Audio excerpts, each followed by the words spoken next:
Welcome student. અગાઉના લેક્ચરમાં આપણે સબ્જેક્ટ મેનેજરિયલ ઇકોનોમિક્સમાં યુનિટ નંબર 4ની અંદર લાસ્ટ છે ટોપિક આપણે ડિસ્કસ કર્યો હતો એ હતો લાંબા ગાળામાં ખર્ચ અને ઉત્પાદન વચ્ચેનો સંબંધ. તો કે લાંબા ગાળા દરમિયાન ઉત્પાદનના ખર્ચ અને ઉત્પાદન વચ્ચે છે એ કેવો સંબંધ હોય છે, જે આપણે લાસ્ટ લેક્ચરમાં છે ડિસ્કસ કર્યું હતું. આજે આપણે યુનિટ નંબર 4નો લાસ્ટ ટોપિક છે એ છે સમતૂટ વિશ્લેષણ વિગતવાર સમજાવો. બરાબર, સમતૂટ વિશ્લેષણ કોને કહેવાય? એટલે કે આ તમારા યુનિટનો લાસ્ટ ટોપિક છે અને સાથે સાથે સિલેબસનો પણ આ લાસ્ટ ટોપિક છે. બરાબર, સમતૂટ વિશ્લેષણ વિશે વિગતવાર સમજાવો. તો કે સામાન્ય રીતે જે લોકો ફિનાન્સ ભણે છે એ લોકોને મેનેજમેન્ટ એકાઉન્ટમાં આવે છે સમતૂટ વિશ્લેષણની શું છે. બરાબર, સમતૂટ વિશ્લેષણ શું છે? તો કે સમતૂટ વિશ્લેષણ એ એવી સપાટી છે કે જ્યાં તમારો આવક અને ખર્ચ બંને કેવા થાય છે? એક સરખા. એટલે કે પેઢી છે એ એવી પરિસ્થિતિમાં છે કે જ્યાં પેઢીને કોઈ નુકસાન પણ નથી થતું, પણ સાથે સાથે કંપની જેટલું ઉત્પાદન કરે છે એટલો નફો પણ નથી થતો. એટલે કે એક ઇક્વલ પરિસ્થિતિ છે કે જ્યાં તમે જેટલી આવક કરો છો એની સામે તમારો એટલો ખર્ચ થાય છે. એવી પરિસ્થિતિ હોય એ પરિસ્થિતિના બિંદુને સમતૂટ વિશ્લેષણ કહેવાય છે. બરાબર, કે પેઢી છે એક એવા તબક્કા ઉપર કામ કરે છે કે જ્યાં પેઢીને એની પૂરતી આવકમાં વધારો પણ નથી થતો એના ખર્ચની સામે. એટલે કે જેટલો ખર્ચ છે એટલી જ આવક પેઢી કરે છે. પેઢીનો નફો કે નુકસાન જે છે એ એક સરખું છે. મતલબ કે પેઢીને નુકસાન તો નથી જ જતું પણ એને નફો પણ નથી થતો. એવી પરિસ્થિતિ હોય એ પરિસ્થિતિને કેવી પરિસ્થિતિ કહેવાય? સમતૂટ પરિસ્થિતિ કહેવાય, સમતૂટ બિંદુ કહેવાય. બરાબર, અને એ સમતૂટ બિંદુનું આખું ઊંડાણપૂર્વક વિશ્લેષણ કરવાની પદ્ધતિ છે સમતૂટ વિશ્લેષણ છે. બરાબર, હવે આપણે જોઈએ અર્થ કે સમતૂટ વિશ્લેષણ કોને કહેવાય. સમતૂટ વિશ્લેષણનો ઉદ્દેશ્ય વેચાણની એવી સપાટી શોધવાનો છે કે જ્યારે ધંધામાં આવક અને ખર્ચ સરખા થઈ રહે, એટલે કે નફો નુકસાન થાય નહીં. જ્યારે પેઢી આવી પરિસ્થિતિએ પહોંચે તે સમતૂટ બિંદુએ પહોંચ્યો છે તેમ કહેવાય. શું મેં તમને કીધું એમ કે સમજાવ્યું એમ કે પેઢીની એવી પરિસ્થિતિ છે કે જ્યાં તેની આવક અને ખર્ચ બંને સરખા છે, અને એવી પરિસ્થિતિ છે એવી પરિસ્થિતિમાં પેઢી પહોંચે છે કે જ્યાં એને કોઈ ચોક્કસ નફોય નથી થતો પણ એટલું નુકસાન પણ નથી થતું. એવી જે પરિસ્થિતિએ પહોંચે એવા બિંદુને સમતૂટ બિંદુ કહેવાય છે. એટલે કે એવી પરિસ્થિતિને પેઢી સમતૂટ બિંદુએ પહોંચી છે એવું આપણે કહીએ છીએ. જ્યાં પેઢીને નફો પણ નથી થતો, પેઢીને ખોટ પણ નથી થતી, ત્યાં એની આવક અને ખર્ચ બંને કેવા થઈ જાય છે? સરખા થઈ જાય છે. આમ સમતૂટ બિંદુ વેચાણની એવી સપાટી છે કે જ્યારે ધંધામાં વેચાણની ઉપજમાંથી પૂરેપૂરો ખર્ચ વસૂલ થઈ જાય છે. સમતૂટ વિશ્લેષણ સંચાલકોને મહત્વના નિર્ણયો લેવામાં અનેક રીતે ઉપયોગી થઈ પડે છે. શું? તો કે પેઢી છે એક એવી પરિસ્થિતિએ વેચાણની એક એવી સપાટી શોધે છે પેઢી કે જ્યાં એનો પૂરેપૂરો ખર્ચ, પેઢી જે ઉત્પાદન કરવા માટે જે કાંઈ પણ ખર્ચ કરતી હોય, જેમ કે મશીનરી લાવવી, ભાડું ભરવું, કાચો માલ લાવવો, મજૂરોને પગાર ચૂકવવા, આ બધા ખર્ચાઓ છે ઉત્પાદન સાથે જોડાયેલા ખર્ચાઓ છે. તો સમતૂટ બિંદુ એ એવી સપાટી છે કે જ્યાં ધંધો જે છે એ એટલું વેચાણ કરે છે કે જેમાંથી એને પૂરેપૂરો ખર્ચ છે શું થાય છે? વસૂલ થઈ જાય છે. એને પેઢી જેટલો ઉત્પાદન પાછળ ખર્ચ કરે છે એ બધો ખર્ચ પેઢીને મળી જાય છે. એ ખર્ચ કરતાં વધારે પેઢીને કંઈ મળતું નથી. અને સંચાલકોને અગત્યના નિર્ણયો લેવા માટે, પેઢી માટે ઉત્પાદન વિશેના અગત્યના ખૂબ જ ઉપયોગી એવા નિર્ણયો લેવા માટે સમતૂટ વિશ્લેષણ છે એ ઉપયોગી છે. દાખલા તરીકે જુદી જુદી સપાટીએ ઉપજ અને ખર્ચ કેટલા હશે તે સમતૂટ વિશ્લેષણ પરથી જાણી શકાય. બરાબર, શું કહે છે કે અલગ અલગ સપાટીએ પેઢી જે સપાટીએ જેમ ઉત્પાદન કરતી જાય એમ ઉત્પાદન પ્રમાણે પેઢીનો ખર્ચ કેટલો થાય છે, એની સામે પેઢીને કેટલી આવક થાય છે એનું વિશ્લેષણ કરવા માટે સમતૂટ બિંદુ છે એ સમતૂટ વિશ્લેષણ છે એ ઉપયોગી છે. તો હવે શું કહે છે? તો કે ગણતરી. તો કે ભાઈ સમતૂટ બિંદુની ગણતરી કેવી રીતે કરવાની હોય? તો કે જે લોકો અકાઉન્ટ્સ ભણ્યા છે તો એમને ખબર છે કે સમતૂટ બિંદુની ગણતરી કરવા માટેનું એક સૂત્ર હોય. બરાબર, સમતૂટ બિંદુની ગણતરી કરવા માટેનું એક સૂત્ર હોય છે. તો કેવું સૂત્ર હોય? તો કે સમતૂટ બિંદુ એકમમાં, એટલે કે જો તમારે એવું જોતું હોય કે ભાઈ પેઢી કેટલા એકમોનું વેચાણ કરશે કે જેમાંથી પેઢીને છે એ નફોય નહીં થાય ને ખોટેય નહીં થાય. જો તમારે એ એકમમાં જોતું હોય તો સમતૂટ બિંદુએ વેચાણનું એકમનું સૂત્ર છે સ્થિર ખર્ચ છેદમાં વેચાણ કિંમત માઇનસ ચલિત ખર્ચ. આ સૂત્ર છે. એકમમાં તમારે એવું જોતું હોય કે પેઢી કેટલા એકમોનું ઉત્પાદન કરે તો પેઢીને છે નફોય નહીં થાય ને ખોટેય નહીં થાય. તો જો એકમમાં તમારે એ જોતું હોય તો એનો આન્સર તમને આ સૂત્ર દ્વારા મળે, સ્થિર ખર્ચ છેદમાં વેચાણ કિંમત માઇનસ ચલિત ખર્ચ. અને સમતૂટ બિંદુએ રૂપિયામાં જોતું હોય એટલે કે જો કદાચ પેઢીને એવું જાણવું હોય કે સમતૂટ બિંદુનું જે કંપની જે કાંઈ પણ વસ્તુ છે એનું ઉત્પાદન કરે છે એનું કેટલા રૂપિયા કંપનીને કેટલા રૂપિયાનું કંપની એવું વેચાણ કરશે તો કંપનીને જે છે એ વેચાણમાં નફો કે ખોટ એ બેમાંથી એક કંઈ નહીં જાય. તો એ માટેનું રૂપિયામાં સૂત્ર છે સ્થિર ખર્ચ છેદમાં વેચાણ કિંમત માઇનસ ચલિત ખર્ચ ગુણ્યા વેચાણ કિંમત. બરાબર. એટલે કે જો પેઢીને પોતાનું વેચાણ કેટલું કરશે કે જ્યાં પેઢીને નફોય નહીં થાય ને ખોટેય નહીં થાય, જો એ એકમમાં જોતું હોય તો ઉપરનું સૂત્ર આવે સ્થિર ખર્ચ છેદમાં વેચાણ કિંમત માઇનસ ચલિત ખર્ચ. અને જો આ જ માહિતી પેઢીને રૂપિયામાં જોતી હોય કે કંપની કેટલા રૂપિયાનું વેચાણ કરશે તો એને ખોટ કે નફો નહીં થાય, એક ઇક્વલ પરિસ્થિતિમાં આવશે, તો એ માટેનું આ સૂત્ર છે સ્થિર ખર્ચ છેદમાં વેચાણ કિંમત માઇનસ ચલિત ખર્ચ ગુણ્યા વેચાણ કિંમત. બરાબર. આ સૂત્ર છે બંનેના. તો ગણતરીમાં આ માહિતી તમને આપી છે. જે ઉપર મેં તમને જે ફોર્મ્યુલા સમજાવ્યું એ ફોર્મ્યુલા તમને આ પેરેગ્રાફમાં સમજાવ્યો છે ગણતરીના. બરાબર. હવે આપણે જોઈએ એ છે સમતૂટ બિંદુની આકૃતિ. સમતૂટ બિંદુની આકૃતિ છે એ કેવી હોય છે. આકૃતિ તમારા મટીરિયલમાં છે બરાબર પ્રિન્ટ નથી થઈ તો તમે છે એ આ આકૃતિ છે એમાં દોરજો. બરાબર.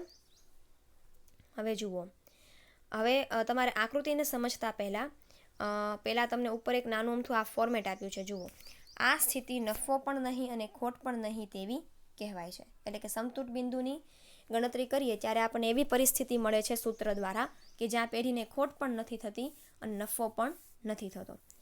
હવે તમને આકૃતિને સમજવા માટે પેઢીએ નીચે ખર્ચ અને કેટલા એકમોનું પેઢી ઉત્પાદન કરે છે એની માહિતી આપી છે. તો કંપનીનો ખર્ચ છે 400 રૂપિયા ત્યારે કંપની 200 એકમોનું ઉત્પાદન કરે છે. ખર્ચ 800 રૂપિયા છે ત્યારે 400 એકમોનું ઉત્પાદન કરે છે. ખર્ચ 1200 રૂપિયા છે ત્યારે 600, પછી 1600 રૂપિયા છે ત્યારે 800 અને 2000 છે ત્યારે 1200 એકમોનું કંપની ઉત્પાદન કરે છે. તો એના આધારે હવે આપણે આકૃતિ જોઈએ. તો આકૃતિમાં જે છે એ શું છે તો કે એમાં જુઓ, આકૃતિમાં OX અક્ષ ઉપર જે છે શું દર્શાવેલું છે તો કે OX અક્ષ ઉપર છે ઉત્પાદનના એકમો દર્શાવેલા છે અને Y અક્ષ ઉપર છે શું દર્શાવેલું છે ઉત્પાદનનો ખર્ચ દર્શાવેલો છે. બરાબર. ખર્ચ દર્શાવ્યો છે. હવે આપણે એ જોવાનું છે કે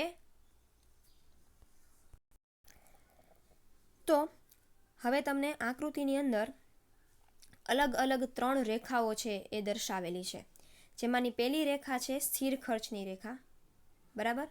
પેઢી ગમે એટલા એકમોનું ઉત્પાદન કરશે, પેઢીનો જે સ્થિર ખર્ચ છે એ હંમેશા કેવો રહેશે?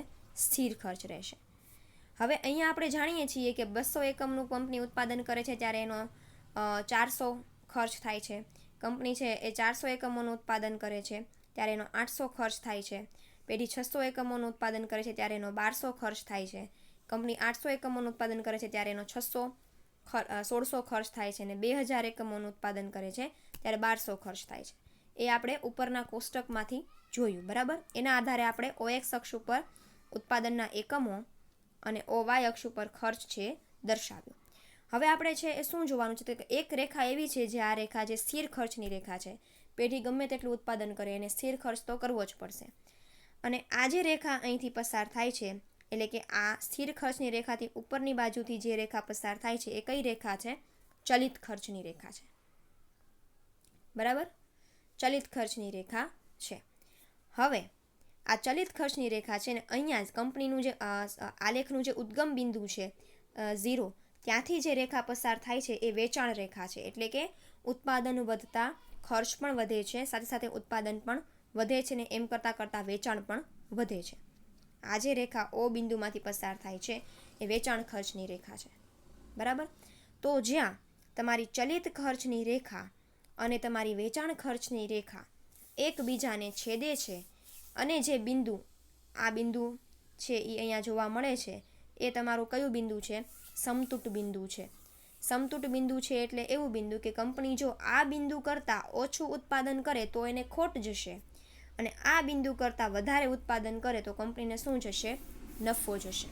એટલે કે કંપનીના ઉત્પાદનની વેચાણ રેખા અને ચલિત ખર્ચની રેખા જ્યાં એકબીજાને છેદશે ત્યાં કંપનીએ પોતાનું શું નક્કી કરવું પડશે? તો કે કંપનીએ પોતાનું વેચાણ આટલું તો કરવું જ પડશે કે જેમાંથી કંપનીને ખોટ પણ નથી જતી અને નફો પણ નથી થતો. બરાબર. એટલે કે આપણે જો એકમોમાં ને રૂપિયામાં, એકમોમાં ને ખર્ચમાં જોવા જઈએ તો કંપનીના 500 એકમોનું ઉત્પાદન કરવું પડે અને એના માટેનો ખર્ચ કેટલો થાય? તો કે 1400 રૂપિયા ખર્ચ થાય. બરાબર. ઇન શોર્ટ હું એમ કહેવા માગું છું કે જ્યાં પેઢીના ઉત્પાદન માટેની વેચાણ રેખા અને ચલિત ખર્ચની રેખા એકબીજાને છેદે એ બિંદુએ સમતૂટ બિંદુ નક્કી થાય છે.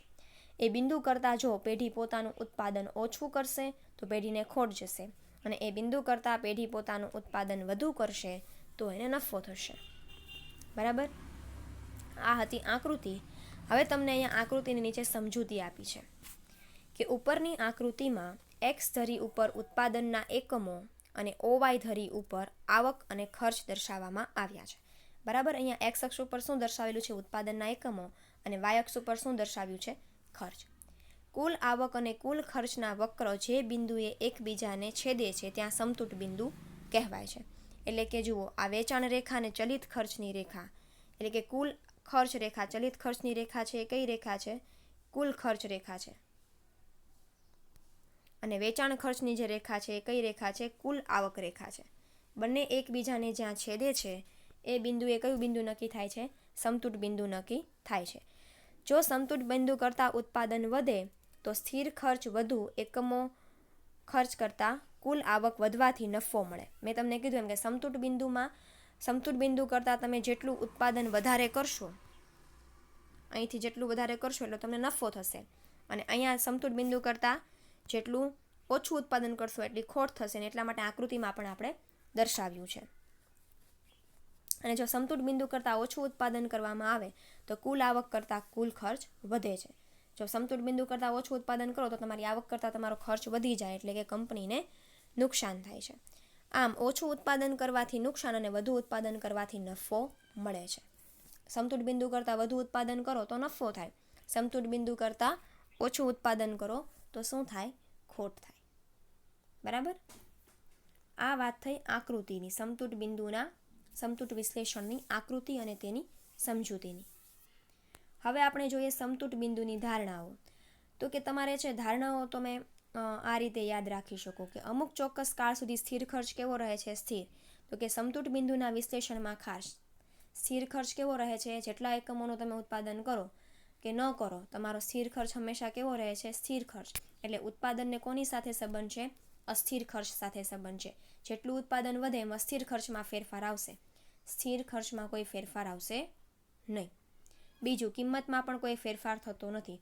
પેઢી ઉત્પાદન કરે છે ત્યારથી ગમે એટલા એકમોનું ઉત્પાદન વધે, પેઢીની પોતાની વસ્તુની કિંમતમાં પેઢી કોઈ પ્રકારનો ફેરફાર નથી કરતી, અને જેટલું ઉત્પાદન થાય તેટલું વેચાય છે. આમ સ્ટોક શૂન્ય ધારવામાં આવે છે.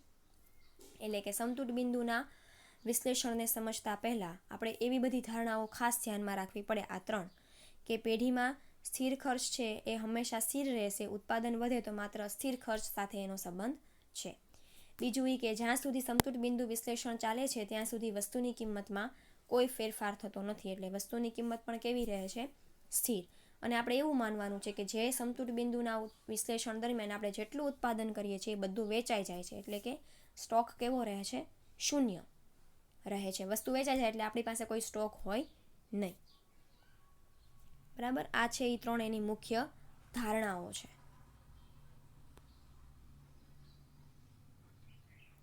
એના પછી છે સમતૂટ વિશ્લેષણના ફાયદા અને મર્યાદાઓ.